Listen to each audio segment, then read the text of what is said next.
Welcome to the Learning Pines YouTube. We hope this video helps. In this video, I will explain how to cancel a PayPal transaction. To begin, first understand that not all payments can be canceled. This is a critical distinction.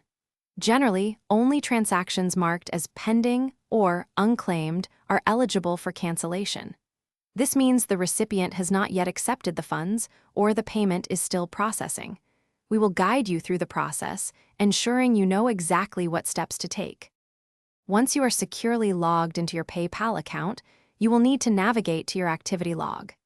This section, usually found on your dashboard or via a direct link, lists all your recent transactions.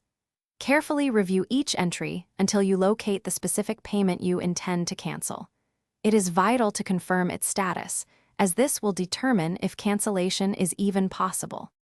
If the transaction status is pending or unclaimed, you should see a Cancel link or button next to it. Click this option carefully to initiate the cancellation process. PayPal will then ask you to confirm your decision, so review the details one last time before proceeding. A successful cancellation will usually be acknowledged with a confirmation message on your screen. Sometimes, a payment might already be completed, making direct cancellation impossible. In such cases, your best first step is to politely contact the recipient and request a full refund. If the other party is unresponsive, or if you received an item that was significantly not as described, you can open a dispute through PayPal's Resolution Center. This process helps mediate a solution. Thanks for watching. Consider subscribing if we helped you.